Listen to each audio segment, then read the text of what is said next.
अस्सलाम वालेकुम।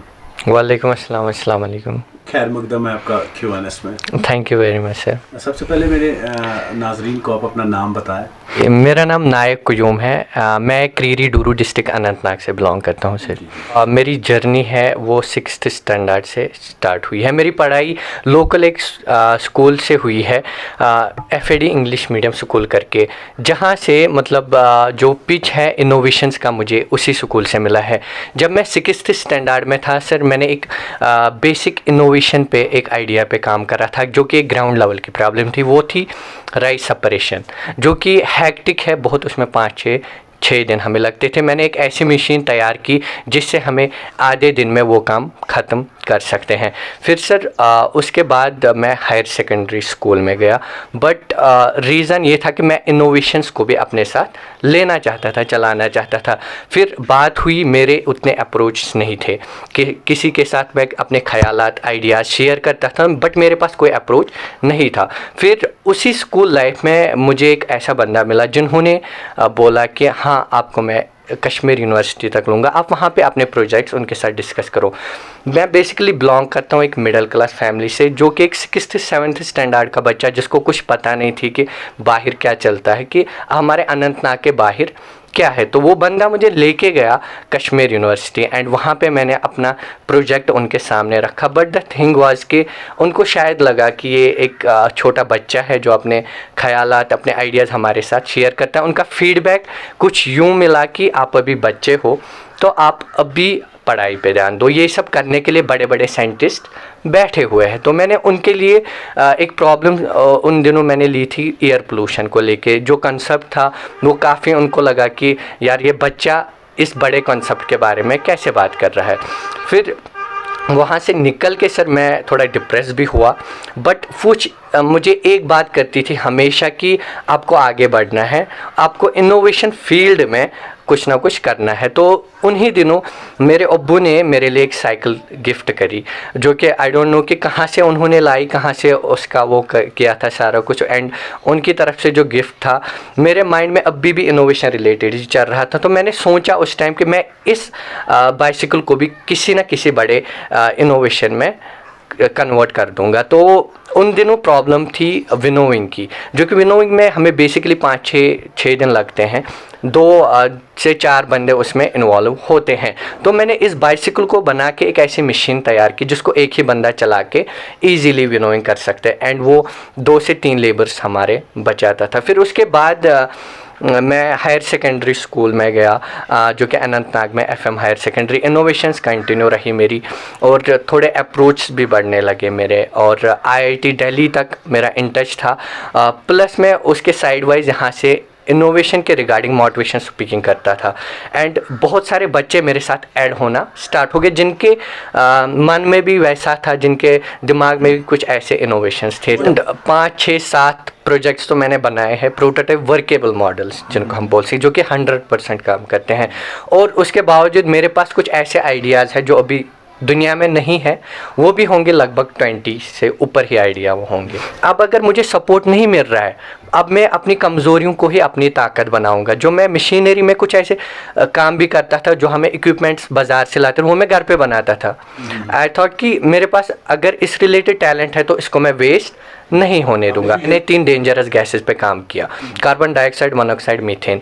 और मैंने एक ऐसी मशीन तैयार की जिसका नाम मैंने NO क्लीनर रखा, जो कि टोटली एयर पोल्यूशन को ख़त्म कर देती है। डाइट कॉम्पिटिशन्स हुए, मतलब जिसमें कश्मीर यूनिवर्सिटी इन्वॉल्व हुई, जिसमें सुकास्ट टूकास्ट जो बड़े बड़े प्लेटफॉर्म्स थे वो इन्वॉल्व हुए। वहाँ पे मैंने अपनी इनोवेशन शो करी है। बट मेन जो इसका मेरा आइडिया था वो मैं कॉन्सेप्ट शेयर नहीं करता था, वो सर इस डर से, क्योंकि आपको पता है आई बिलोंग टू कश्मीर, और मेरे पास ऐसे प्लेटफॉर्म्स अवेलेबल नहीं थे। मुझे डर लगने लगा कि कहीं मेरे इनोवेशंस को कोई चोरी ना करे, मेरे आइडियाज़ को। तो मैंने बंद किया टोटली अपने आइडियाज़ किसी को बोलना। मैंने जब उनको बोला कि ऐसे, पहले तो एज आइडिया था, फिर मैंने इसको खुद बनाया, जो कि बहुत बड़ी बात है एज आइडिया को कन्वर्ट करना वर्केबल में, एंड वो भी 11th स्टैंडर्ड का बच्चा।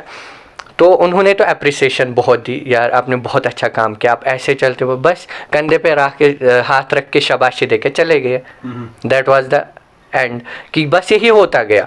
जहाँ पे मैं अपना कुछ शेयर करता था वहाँ पे शाबाशी मिलती थी, यस कीप इट अप, ऐसे ही चलते रहो। बट कोई ऐसे तो नहीं प्लेटफॉर्म मिला जिन्होंने मेरी उंगली पकड़ के मुझे बोला चले हम आपको आगे लेके जाएंगे। एनओ क्लीनर जो कि मैंने आपको बोला एयर पोल्यूशन को ख़त्म करती है, उसके बाद मैंने एक रोबोट बनाया जो कि कश्मीर में पहला रोबोट था जी। तो उसकी मैंने जो थोड़ी ट्रेनिंग थी वो आईआईटी दिल्ली से ली। आईआईटी दिल्ली में मुझे कुछ बेसिक रोबोटिक्स सिखाए गए। दिल्ली में जब इनोवेशंस पे काम करता हूँ तो मैं दुनिया से बिल्कुल अलग हट के हो जाता हूँ, बिल्कुल टोटली नो टच हो जाता हूँ। फैमिली मेरी इतनी है कि मेरी 6 बहनें हैं और मैं अकेला भाई, और अम्मी अबू ऐसे बोल सकते हो आप लेबर ही है, और घर का जो सारा खर्चा हो वो वही संभालते हैं। अगर मुझे कोई ठुकराता था बट ये बोलते थे कि आपने बहुत अच्छा काम किया है, इन्होंने कभी मतलब टूटने नहीं दिया मुझे। आगे मेरा यही प्लान है कि मैं एक बहुत अच्छा साइंटिस्ट बनूं और लोगों को मैं बड़े तो नहीं बोल सकता बट बेसिक प्रॉब्लम सॉल्व करूं। जहाँ पे हाँ किसी लेबर को प्रॉब्लम हो रही है तो उसकी प्रॉब्लम सॉल्व करूं अपनी टेक्नोलॉजी से। कहीं पे कुछ काम हो रहा है उसको मैं किस आसान वे में करूं, वहाँ पे मैं अपनी टेक्नोलॉजी यूज़ करना चाहता हूँ। आज पंजाब एग्रीकल्चर यूनिवर्सिटी उनकी तरफ से मुझे स्टार्टअप मिलने वाला है। It will be near 30 lakhs का शायद वो हमें प्रोजेक्ट होगा, एंड एनआईटी श्रीनगर से भी 15 लाख्स का प्रोजेक्ट हमें मिलने वाला है। आपको नेगेटिव फीडबैक लोगों से बहुत मिलेगा, जितना आज तक मेरा रहा है सफ़र। नेगेटिव फीडबैक आपको लोग आगे नहीं बढ़ने देंगे।